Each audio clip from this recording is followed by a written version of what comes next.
മാപ്പിരന്ന് മാപ്പച്ചൻ. കേരളത്തിൽ വലിയ വിലക്കയറ്റമാണ്, ജനങ്ങൾ പൊറുതിമുട്ടുകയാണ് എന്നൊക്കെ പറഞ്ഞ് ഇദ്ദേഹം അടിയന്തര ചർച്ചയ്ക്ക് അനുമതി തേടി. അത് ലഭിക്കില്ല എന്നിവർ കരുതി, ലഭിച്ചില്ലെങ്കിൽ ബോയ്ക്കോട്ട് നടത്താമെന്ന് കരുതി. പക്ഷേ ഭരണകൂടം അതിന് അനുമതി നൽകി ചർച്ച ചെയ്യുവാൻ ആഗ്രഹിച്ചു. ആ ചർച്ച ആരംഭിച്ചു. യാതൊരു സ്റ്റാറ്റിസ്റ്റിക്സുമില്ലാതെ, യാതൊരു രേഖകളുമില്ലാതെ നിയമസഭയിൽ ഇയാൾ ബബ്ബ പറഞ്ഞു, പിടിച്ചു നിൽക്കുവാൻ ശ്രമിച്ചു. പക്ഷേ ഭക്ഷ്യസുരക്ഷാ വകുപ്പ് മന്ത്രി അനിൽകുമാർ അദ്ദേഹം ഒരു കാര്യം പറഞ്ഞു. നമുക്കേവർക്കും അറിയാം, ഇദ്ദേഹം പറവൂരിൽ ജയിക്കുന്നത് ഇടതുപക്ഷത്തിന്റെ സഹായം കൊണ്ടാണ് എന്നതുകൊണ്ട് തന്നെ ഇദ്ദേഹത്തെ അവർ കണക്കാക്കിയിരിക്കുന്നത് ഇടതുപക്ഷത്തിലെ ഒരു സഹാവ് കേക്കച്ചനായിട്ടാണ്. അതുകൊണ്ട് തന്നെയാണ് ഇദ്ദേഹത്തെ ഒരു കോൺഗ്രസ് നേതാവെന്നോ ഒരു പ്രതിപക്ഷ നേതാവെന്നോ അവർ കാണുന്നില്ല. അതുകൊണ്ടാണ് പറവൂരിൽ സപ്ലൈകോയുടെ ഓണം ബസാറിന്റെ ഉദ്ഘാടനത്തിന് ഓണത്തോടനുബന്ധിച്ച് ഇദ്ദേഹത്തെ ക്ഷണിച്ചു. അവിടെ ഇടതുപക്ഷ നേതാക്കന്മാരില്ലാഞ്ഞിട്ടല്ല, അവരിൽ ഒരാളായ സഹാവ് കേക്കച്ചനെയാണ് ആ പരിപാടിക്കായി ക്ഷണിച്ചത്. സാധാരണഗതിയിൽ ഇയാൾ മറുത്തൊരക്ഷരം നിയമസഭയിൽ ഭരണകൂടത്തിനെതിരായി ഒരു വാക്കുപോലും സാധാരണഗതിയിൽ ഇയാൾ പറയാറില്ല. കുനിഞ്ഞു നിൽക്കുകയാണ് പതിവ്. കാരണം എല്ലാത്തിനും ഒത്താശ ചെയ്ത് അതിന്റെ ഓഹരി പറ്റി നിൽക്കുന്ന ഇവൻ യഥാർത്ഥത്തിൽ ഇടതുപക്ഷത്തിന്റെ ഒരു അടിമയായിട്ട് അവരിൽ ഒരാളായി കണക്കാക്കുന്നത് കൊണ്ട് കഴിഞ്ഞ 5 തവണയും ഇയാളെ ജയിപ്പിച്ചവർ കൊണ്ടുവരികയാണ്. കാരണം കോൺഗ്രസിലെ ഒരു ചാരനായി അവർ വളർത്തിക്കൊണ്ടുവന്ന ആളാണ് ഈ കേക്കച്ചൻ. അങ്ങനെ ഓണസമയത്ത് സപ്ലൈകോയുടെ ഓണം ബസാറിന്റെ ഉദ്ഘാടനം ചെയ്ത് വിലക്കയറ്റം നിയന്ത്രിക്കുന്നതിൽ സപ്ലൈകോയ്ക്ക് ആക്റ്റീവായിട്ട് ഇടപെടാൻ സാധിച്ചുവെന്നും സപ്ലൈകോയിൽ എല്ലാ സാധനങ്ങളുണ്ടെന്നും സമാധാനമായും സന്തോഷമായും ഓണം ആഘോഷിച്ചാട്ടെ എന്നൊക്കെ ആശംസിച്ചിട്ട് ഒരാഴ്ച കഴിഞ്ഞില്ല, അയാൾ ഇന്നലെ സഭയിൽ വന്ന് ഒരു പച്ചക്കള്ളം പറയുവാൻ ശ്രമിച്ചു. അദ്ദേഹം ഈ പണിയെല്ലാം നടത്തി ഇടതുപക്ഷത്തിന്റെ കൂടെ സകല കള്ളക്കമ്മട്ടങ്ങൾക്കും കൂട്ടുനിന്നിട്ട് ഇയാൾ ഇന്നലെ സഭയിൽ പെട്ടെന്ന് വന്ന് ഒരു പ്രതിപക്ഷ നേതാവ് ആകുവാൻ ഒരു ശ്രമം നടത്തി. ഞെട്ടിപ്പോയി. അതുവരെ ഭരണകൂടത്തെ ഇടതുപക്ഷത്തിന്റെ ഒപ്പം നിന്ന ഈ കേക്കച്ചൻ നിന്ന നിപ്പിൽ ടോണൊക്കെ മാറി വലിയ സീരിയസ് ആയിട്ട് സംസാരിച്ചപ്പോൾ മന്ത്രി അനിൽകുമാർ ഇന്നലെ ഒരു കൃത്യമായ ഒരു കൊട്ടുകൊടുത്തു ചില കാര്യങ്ങൾ ഓർപ്പിച്ചു. കേക്കച്ച, നീയല്ലേ കഴിഞ്ഞ ആഴ്ച ഞങ്ങളുടെ ഓണം ബസാർ ഉദ്ഘാടനം ചെയ്തത്? അവിടെ പോയി നീ സംസാരിച്ചത് മറന്നുപോയോ? ആ സംസാരിച്ചിട്ട് പോയ സംഭവത്തിന്റെ ഒരു ഓഡിയോ ക്ലിപ്പ് അവിടെയുള്ള സപ്ലൈകോയിലെ ജീവനക്കാർ എനിക്ക് വോയിസ് ആയി അയച്ചു തന്നിട്ടുണ്ട്, അത് കേൾപ്പിക്കാം എന്ന് പറഞ്ഞപ്പോൾ ആ കേൾപ്പിക്കാം എന്ന് പറഞ്ഞതൊന്ന് കേട്ടിട്ട് നമുക്ക് ഉടനെ തിരിച്ചു വരാം. മന്ത്രി അനിൽകുമാർ ഇന്നലെ സഭയിൽ പറഞ്ഞ ആ വാക്കുകളിലേക്ക്, ആ ദൃശ്യങ്ങളിലേക്ക്. പറവൂരിലെ അദ്ദേഹത്തിന്റെ നിയോജക മണ്ഡലത്തിലെ ഓണച്ചന്തയില് ഉദ്ഘാടനം ചെയ്തുകൊണ്ട് സംസാരിച്ചത് എല്ലാ സാധനങ്ങളും ഉണ്ടെന്നും നല്ല നിലയ്ക്കുള്ള ഇടപെടലാണ് ഇത്തവണ നടത്തിയെന്ന് പറഞ്ഞു. അതിന് അദ്ദേഹത്തിനോട് ഞാൻ നന്ദി പറയാണ് സാർ.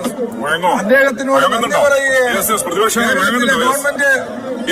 ഗവൺമെന്റ് പ്രവർത്തനങ്ങളെ നന്ദി പറയുകയാണ്. മന്ത്രി അനിൽകുമാറിന്റെ ഈ പ്രസ്താവന കേട്ട കേക്കച്ചൻ ഇന്നലെ നിയമസഭയിൽ കാണിച്ച ആ പ്രകടനം നിങ്ങളൊന്ന് കാണുക. ഇദ്ദേഹത്തിന്റെ ആ ബോഡി ലാംഗ്വേജ് നിങ്ങളൊന്ന് ശ്രദ്ധിക്കുക. എത്ര കോൺഫിഡന്റ് ആയിട്ടാണ്, എത്ര ശുഭാപ്തി വിശ്വാസത്തോടു കൂടിയാണ് ഇദ്ദേഹം പറഞ്ഞത്. പറഞ്ഞത് പച്ചക്കള്ളമാണ്, സഭയിൽ നിന്ന് പറഞ്ഞത് പച്ചക്കള്ളമാണ് എന്ന് ഇദ്ദേഹം ആവർത്തിച്ച് ഇദ്ദേഹം പറഞ്ഞ് അതിനെ മന്ത്രി അനിൽകുമാറിന്റെ ആ വാക്കിനെ ഖണ്ഡിക്കുന്നത് കാണുക. ഏറ്റവും രസകരമായ കാര്യം, പച്ചക്കള്ളമാണ് ഈ മന്ത്രി പറഞ്ഞത്. ഞാൻ അവിടെ വിളക്കോളത്തി പോകുന്നതല്ലാതെ അവിടെ പ്രസംഗിച്ചിട്ടില്ല. പച്ചക്കള്ളം പറയണേ.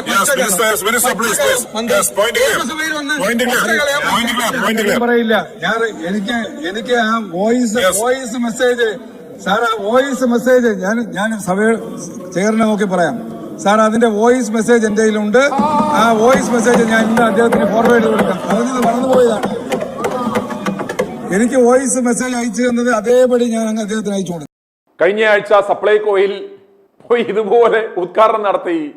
ഇതേപോലെ വാചാലനായ അവിടെ കൂടിയ ജീവനക്കാരുടെയും ജനങ്ങളുടെയും മുന്നിൽ ഇതുപോലെയൊക്കെ വിടുവായ്ത്തരം അടിച്ചിട്ടാണ് ഇന്നലെ സഭയിൽ വന്നു നിന്ന് യാതൊരു ഒളിപ്പുമില്ലാതെ മന്ത്രി അനിൽകുമാറിനെ വെല്ലുവിളിച്ചത്. ആവുമ്പോഴാണ് മാർക്കറ്റ് നേരെയാവുന്നത്. വലിയൊരു പങ്കാണ് ഈ പ്രസ്ഥാനത്തിന് വഹിക്കാനുള്ളത്. അതിന് ഈ സീസണിൽ കഴിയട്ടെ, ന്യായമായ വിലയ്ക്ക് എല്ലാവർക്കും സാധനങ്ങൾ കിട്ടി എല്ലാവരും സന്തോഷത്തോടുകൂടി ഓണം ആഘോഷിക്കാനുള്ള അവസരം ഉണ്ടാകട്ടെ എന്ന് ആശംസിച്ചുകൊണ്ട് സപ്ലൈകോ നമ്മുടെ ഈ താലൂക്കിലെ ഓണം ഫെയർ ഇവിടെ ആരംഭിക്കുന്നത്. നമുക്കറിയാം, രൂക്ഷമായ വിലക്കയറ്റമുള്ള ഒരു കാലമാണ്. എല്ലാ സാധനങ്ങളുടെയും വില വർദ്ധിച്ചുകൊണ്ടിരിക്കുന്ന ഒരു കാലമാണ്.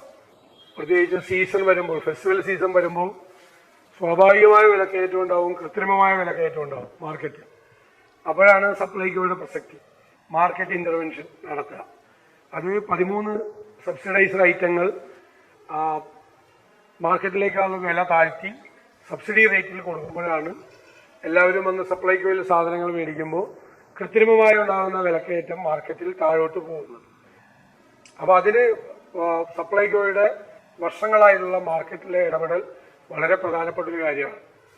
അപ്പോൾ അതുപോലെ ഇടപെടാൻ കഴിഞ്ഞില്ലെങ്കിൽ മാർക്കറ്റിൽ എല്ലാ സാധനങ്ങളുടെയും വില വർദ്ധിക്കും. ഇപ്പോൾ നമുക്കറിയാം, കഴിഞ്ഞ 4 കൊല്ലം കൊണ്ട് വെളിച്ചെണ്ണയുടെ വില കൂടി, പഞ്ചസാരയുടെ വില കൂടി, എല്ലാ സാധനങ്ങളുടെയും വില കൂടി. രൂക്ഷമായ വിലക്കയറ്റം ഉള്ള സമയത്ത് ഒരു ഓണം എന്ന് പറയുമ്പോൾ ശരിക്കും പറഞ്ഞാൽ പേടിയാണ്. വീണ്ടും വില കയറാനുള്ള സാധ്യതകളുണ്ടാവും. അതിനെ തടുത്തു നിർത്തേണ്ട ചുമതലയാണ് സപ്ലൈകോയ്ക്കുള്ളത്. സാധനങ്ങളൊക്കെ വന്നാ എല്ലാം വന്നു.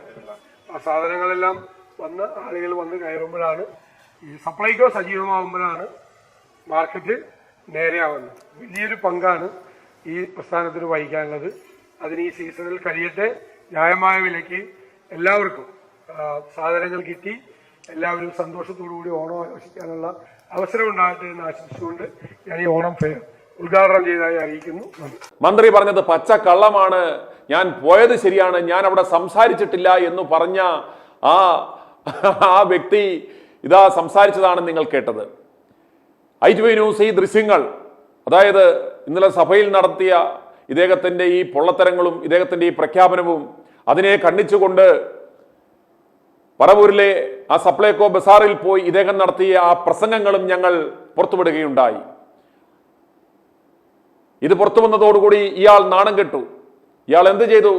ഇന്ന് രാവിലെ ഓടി വന്ന് അദ്ദേഹം സ്പീക്കർക്ക് എഴുതി നൽകി, ലേലുവല്ലു മാപ്പാക്കണം, എനിക്ക് അബദ്ധം പറ്റിപ്പോയി, എനിക്കിതുപോലെ ഇടയ്ക്ക് ഇങ്ങനെ ബഹളിയും വെപ്രാളവും ഉണ്ടാകുമ്പോൾ ഇതുപോലെ മണ്ടത്തരം ഞാൻ കാണിക്കാറുണ്ട്, അതുകൊണ്ട് മാപ്പാക്കുന്നു, ഇത് ആരും അറിയരുത്, മാപ്പാക്കുന്നു, ഇത് ദയവിത് സഭാരേഖകളിൽ നിന്നും നീക്കം ചെയ്യണം, എനിക്ക് അബദ്ധം പറ്റിയതാണ് എന്ന് പറഞ്ഞ് ഇദ്ദേഹം സ്പീക്കർക്ക് എഴുതി കൊടുത്ത് പമ്മിയിരുന്നു.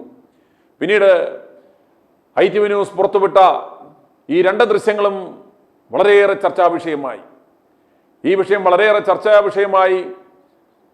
അതിനെ തുടർന്ന് ഇന്ന് സഭയിൽ ഇത് സൂചിപ്പിച്ചപ്പോൾ ഈ കേക്കച്ചൻ ഇന്ന് വെറും മാപ്പച്ചനാകുന്ന കാഴ്ചയാണ് നമുക്ക് കാണുവാൻ സാധിച്ചത്. ഇന്നലെ അമിതാവേശത്തോടെ വർദ്ധിത വീര്യത്തോടെ മന്ത്രി അനിൽകുമാറിനെ വെല്ലുവിളിച്ച, പറഞ്ഞത് പച്ച കള്ളമാണെന്ന് പറഞ്ഞ ഈ നാണം കെട്ട കേക്കച്ചൻ ഇന്ന് മാപ്പച്ചനായി സഭയുടെ മുന്നിൽ സ്പീക്കറോടും സഭാംഗങ്ങളോടും കേരളത്തിലെ പൊതുജനങ്ങളോടും താണു വീണ് കേണ് മാപ്പപേക്ഷിക്കുന്ന ആ കാഴ്ച നമുക്കൊന്ന് കാണാം. അതിനു മുമ്പ് നിങ്ങൾ ഓർക്കുക പ്രിയപ്പെട്ടവരെ, ഒരു പ്രതിപക്ഷ നേതാവിന്റെ ഗതികേട് കണ്ടോ?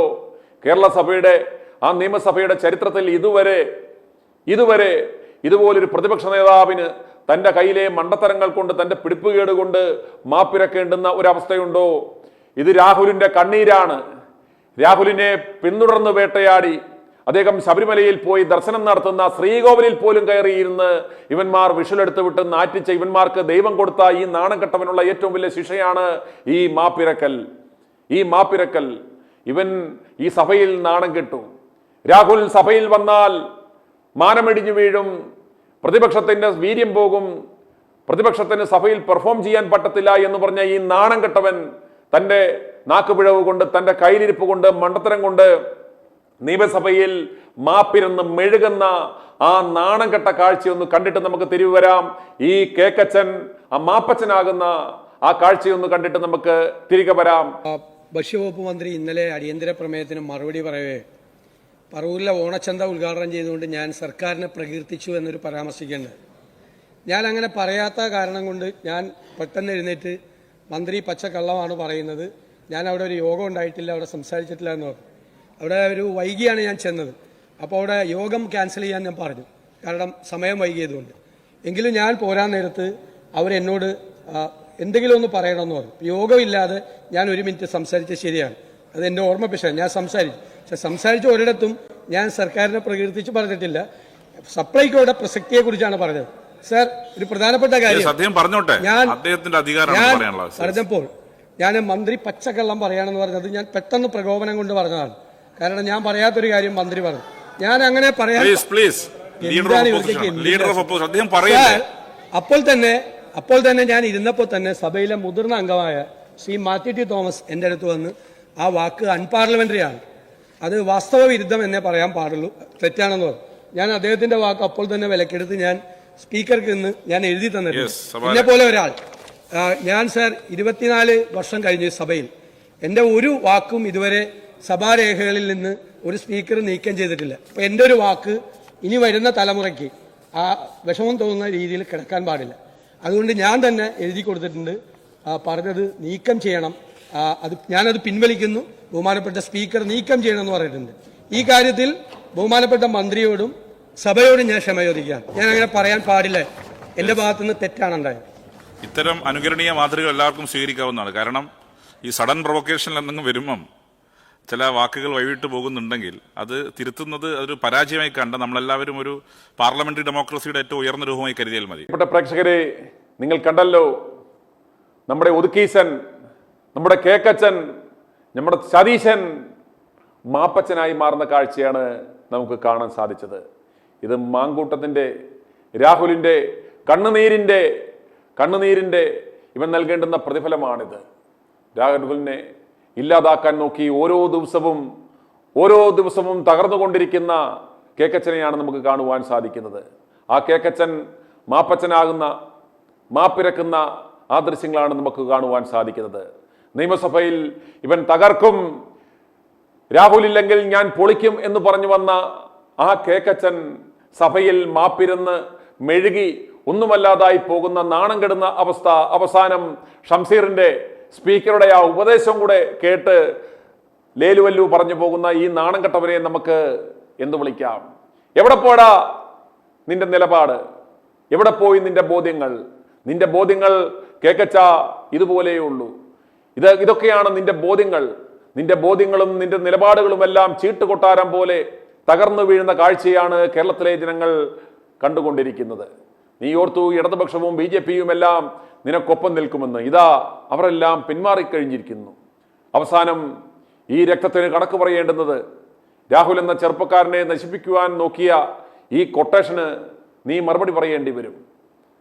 രാഹുൽ മാങ്കൂട്ടത്തിൽ അവനെ ജയിപ്പിച്ച ആ പാലക്കാട്ടിലെ ജനങ്ങളുടെ അടുത്തേക്ക്, ആ മണ്ഡലത്തിലേക്ക് അദ്ദേഹം എത്തും. ഇടതുപക്ഷവും BJPയും അദ്ദേഹത്തിനെതിരെ ശബ്ദിക്കില്ല എന്നാണ് നമുക്ക് മനസ്സിലാക്കുവാൻ സാധിക്കുന്നത്. കാരണം ജനരോക്ഷം അത്രത്തോളം ആളി കത്തിക്കൊണ്ടിരിക്കുകയാണ്. ഒരു നിരപരാധിയെ ഇല്ലാതാക്കുവാൻ ശ്രമിച്ച ഇവർക്കെതിരെ BJP പ്രകാരം ഇനിയും ഒരു ആരോപണവുമായി വന്നാൽ BJPയുടെ വനിതാ നേതാവിന്റെ, ഒരു മുൻ കേന്ദ്ര മന്ത്രിയുമായി നടത്തിയ സകല അവിഹിത ഇടപാടുകൾ വരെ നാളെ മുതൽ അത് പുറത്തു വന്നു തുടങ്ങും. അതിന് അവർ ഒരു അവസരം ഉണ്ടാക്കുവാൻ ആഗ്രഹിക്കുന്നില്ല എന്നാണ് നമുക്ക് മനസ്സിലാക്കുവാൻ സാധിക്കുന്നത്. അതുകൊണ്ട് രാഹുലിനെ തീർക്കുവാൻ ശ്രമിച്ച എല്ലാവരും ഷെഡിൽ കയറി നിൽക്കുകയാണ്. എന്തുകൊണ്ട്? പൊതുജനവികാരം ഭയന്ന്. പാലക്കാട്ടെ ആ വോട്ടർമാരുടെ, പാലക്കാട്ടെ അമ്മപെങ്ങന്മാരുടെ അവരുടെ ആ ആഗ്രഹമാണ് രാഹുൽ നാളെ നിറവേറ്റുവാൻ പോകുന്നത്. അദ്ദേഹം തിരികെ ആ മണ്ണിലേക്ക് കാലുകുത്തുവാൻ പോവുകയാണ്. അതിനെതിരെ പ്രതിബന്ധം തീർക്കുവാൻ ശ്രമിക്കുന്ന കേക്കച്ച, ഇത് നിനക്ക് ദൈവം തന്ന ഒരു ശക്തമായ താക്കീതാണ് ഇന്ന് നിയമസഭയിൽ ഉണ്ടായത്. അതുപോലെ തന്നെ ശ്രീ MV ഗോവിന്ദൻ വന്ന് അദ്ദേഹം വളരെ കൃത്യമായിട്ട് പറഞ്ഞു, ഈ വിഷയത്തിൽ ഇടപെടുവാൻ ഞങ്ങളില്ല, പ്രതിരോധിക്കുവാൻ ഞങ്ങളില്ല. ഇപ്പോൾ പ്രതിരോധത്തിലായിരിക്കുന്നത് കേക്കച്ചനാണ്, മാപ്പച്ചനാണ്. i2i News, an eye for truth. i2i News subscribe ചെയ്തിട്ടില്ലാത്തവർ ഇപ്പോൾ തന്നെ സബ്സ്ക്രൈബ് ചെയ്യുക. നോട്ടിഫിക്കേഷൻ ലഭിക്കുവാൻ ബെൽ ബട്ടണും അമർത്തുക.